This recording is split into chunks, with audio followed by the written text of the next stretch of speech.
In this episode of Compliance into the Weeds, Tom and Matt take a deep dive into how to get engagement around a conversation on values, compliance, and ethics. Hello, everyone. This is Tom Fox, back again with Matt Kelly for another episode of the award-winning Compliance into the Weeds. And today we're not exactly going to go meta, but we're going to have a conversation about having a conversation. Matt Kelly wrote a really interesting blog post last week entitled How to Start a Values Conversation. So, Matt, with that set up, what interested you and what did you find that we can, compliance professionals, can use to help start a values conversation? Well, yeah, Tom. So this was just good luck on one of the several Google News alerts that I have set up. I got a result about 10 days ago from Penn State. So Penn State's Ethics and Compliance program apparently has a resource that is open for the Penn State community and pretty much anyone else who might come across the page, and Google found it for me, that helps people talk about the core ethical values at Penn State. We can get to what those are in a minute, but conceptually, this is something compliance officers may have encountered before. It's just a page that Penn State puts up to help administrators, faculty, and anybody else at the Penn State community be able to start a conversation, I guess, with their team about Penn State's ethical values and how whatever it is that they are doing is related to those ethical values. So, for example, some of the conversation starters, and it's really just a list of, I think, about a dozen questions or so, but some of them are, how do we try to instill the value of fill in the blank in our daily activities and program? Where do we as a group fall short in demonstrating the value of fill in the blank? And how has the value of fill in the blank formed and motivated our work, our goals, and daily activities as a group? So the blank is, of course, what Penn State values are. And for the record, they are community, discovery, excellence, integrity, respect, and responsibility. And these resources the Penn State has are just these free-form, open-ended questions you could use to take any of those 6 core values, drop them into the fill-in-the-blank sentence, and then get people on your team talking about why what we are doing here as a group is somehow related to Penn State's ethical values. I had heard of this idea before. I know other companies probably do it. I know other companies have done it. I suspect maybe many companies do try to encourage this. But Penn State really just broke it down and made it a very simple, easy to use tool for everybody to talk about values at Penn State.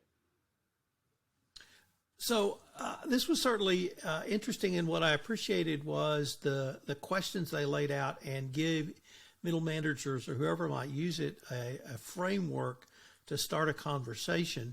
I guess it brought up a couple of different things for me, Matt. First of all, the nature of the communication around the framework indicated to me that this would be an area ripe for middle manager training or putting it in your middle manager toolkit or whatever you might choose to call it. But it would be a great way to communicate to middle managers, hey, this is a way you can start a communications with your group, your team, your direct reports, whoever that might be. But I've all long thought that there's actually a pretty good corporate example of this that exists that actually ethics and compliance can follow, and that comes to us from the corporate discipline of safety. In the late 1980s and up to early 1990s, there were some horrific, and I mean horrific, chemical plant explosions along the Gulf Coast that I participated in from the legal perspective. That sort of time frame ended with the Exxon Valdez, which at that point in time was the largest oil spill on the North American continent. And after the Exxon Valdez, Exxon made a conscious decision to make safety number one in their organization. And because Exxon did it, anyone who did business with Exxon had to do it. But the way they did it was exactly what you've described around having a values conversation. It was requiring every employee to be a part of a safety conversation. And that meant literally starting every meeting, where two or more are gathered in my name, with a safety moment. And that certainly, you can have some specific safety moments that will lead to safer conditions at work. But what it did was it drove home that message. This is important to us. We're going to ask you to think about it, even for its 30 to 60 seconds for the next 30 or 60 seconds. At Halliburton, they took that a step further, and we had one day a year where there was a 1 hour company, I can't remember the term they used, but essentially shut the company down, and everyone went into a safety meeting for an hour. And the president of your business unit gave a talk on safety. And there was always a video about something that, some unsafe condition that led to a horrific accident involving a Halliburton employee.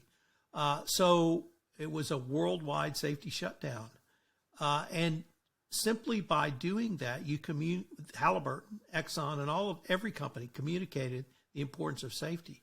And I've long advocated that you can do the same thing with compliance. You can have a values moment. You can have an ethics moment. You can take these these frameworks and use them, but you can also call upon the people in the meeting. Tom, give us 30 seconds on the values that you've used over the past week.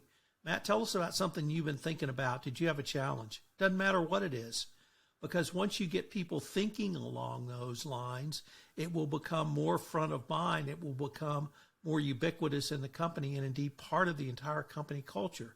So safety is so important in the petrochemical industry that they made it the number one priority. And you can do the same with ethics, values, compliance, whatever you choose to call it.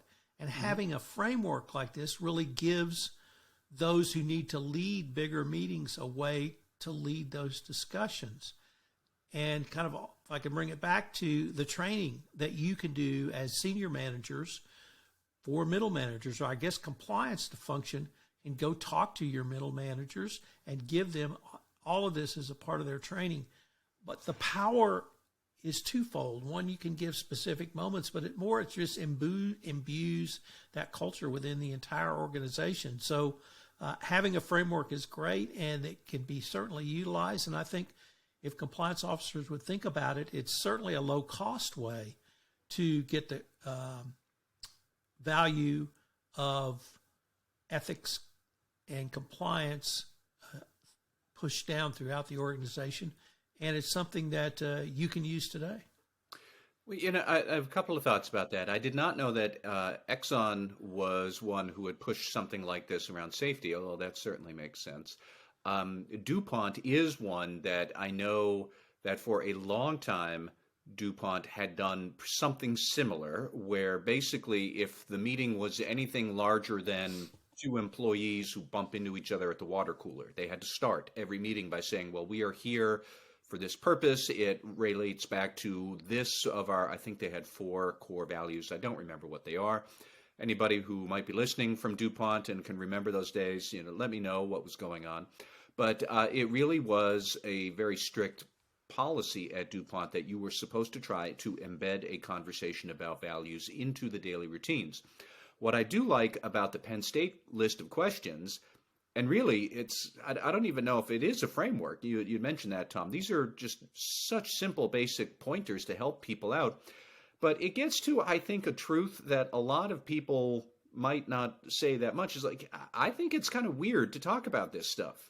I don't know how often people spontaneously burst into, some sort of soliloquy or Socratic method dialogue about ethics and core ethical values in their organization. I don't. I typically did not, unless there was some specific urgency to it. We had a real problem, like, oh boy, now this is not who we are, and how did we get here? That's way, way too late to start talking about the real importance of ethical values.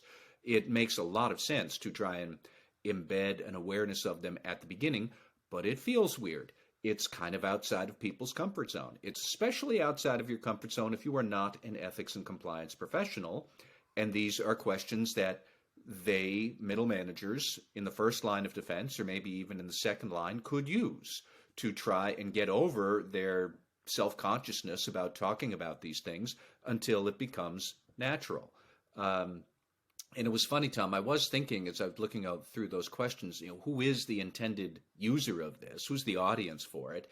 Really, I don't think it's ethics and compliance professionals. They drew up these questions, presumably, and they know how to talk about ethics and ethical values and how they do or don't fit into a corporate culture. But if you are a plant foreman, that's going to be weird.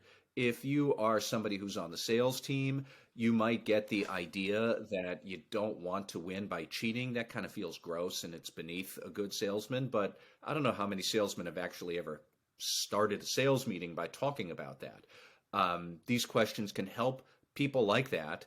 And as you had mentioned before, middle managers are the crucial element in all of this. It's easy for senior executives to talk about ethical values. And then I think for a lot of low-level employees, those messages go in one ear and out the other, because why does anybody ever pay attention to what senior management says? It's your middle manager. It's your boss. You pay attention to what they say. And these questions really are geared to help those managers, that audience, and they're a crucial tool. Glad to see Penn State's doing it. I know there are other companies that do it. I don't know who they are other than DuPont and apparently Exxon, but I wouldn't be surprised if a lot of companies either do something like this or have thought about it. Clearly, it's a good, worthwhile idea, low cost to produce it, high value once people start to take it up. So the more you talk about it, the more people will think about it. And the more they think about it, they will use it in their day-to-day work life. What if at Halliburton, the law department was charged with teaching or training on our code of business ethics or our code of business conduct? And I remember probably one of my most proud moments was in the middle of a negotiation with a major oil company. The CFO, who was sitting next to me, looked at me and said, "We're not going to accept that clause because it would violate our code of business conduct." And I just was blown away. I didn't know he'd listened to one thing I said. But it actually works sometimes. And if people start thinking about that and they start feeling comfortable bringing that up in meetings, and I don't know if or it was a she, if she did it because I was there, or I don't know if she just would have done it anyway, but it didn't matter. She said it. She was right. She used it successfully, and it didn't disarm the other side, but it told them that was a line we wouldn't cross. And we couldn't cross it because the board of directors had to approve that amendment, and nobody had the guts to take that up to the board in a board meeting minute. So I think the more you can talk about it, anything, values, ethics, compliance, all of those traits and concepts, you're going to have people are going to think about it. You'll have a more robust discussion. And as you said, at low cost and high return, it's about as good as it can get if you take it seriously. Tom, a couple of other thoughts. I do think one point we should remember is how closely doing this ties to the speak up culture that you want. Let's game out the counterfactual where the company never really talks about its core ethical values. Well, what happens then is that employees will try and substitute their own ethical values, which would probably be pretty similar. Most people are generally good and are generally in step with the basic ethical duties that we all kind of feel. But you're really asking them to substitute their own best ethical judgment because you haven't quite talked about it in good, relevant ways. That's not going to do you any favors. And then the other reason that we should think about this and how it's probably a good tool is that we do have the Justice Department and other regulators talking about a culture of compliance all the time and how they want to see that. Well, how would you actually try to measure it? You could get to it by things like a employee sentiment survey, things like that. Doing this, giving these tools to help managers talk about ethical values on a daily basis, that effort is what gets those numbers on the employee sentiment surveys where you want them to be, so that when the regulators do show up and you do have an incident and you are trying to demonstrate that, no, really, this was a rogue element, generally our corporate culture is fine, look at all of these numbers we have in our sentiment surveys, and look at all of this other these other measurements we can take of corporate culture. This is the sort of front end spade work to get that corporate culture where you want it to be when regulators start to ask about it. And if you don't do it, you are creating a vacuum, and nature abhors a vacuum. That is true in corporate compliance as well. The employees will step in with their own best guesses as to what they should be doing. Maybe they'll be pretty good at it, maybe they won't, and it's the won't part that would give me worry. If I can translate that into compliance speak, or as our friend Keith Reed might say, behavioral psychology speak, you have not only found a way to measure your inputs, but you can measure your outcomes. And he wants to impact compliance through its outcomes. And now we have a way to effectively measure that through some type of survey. So I think it's a great way to go forward. I agree. Matt, I can't wait to see what next week brings us. All right, Tom. Thank you. This is Tom Fox again. Thank you so much for listening to this episode of the award-winning Compliance Into the Weeds. Compliance Into the Weeds is a production of the Compliance Podcast Network.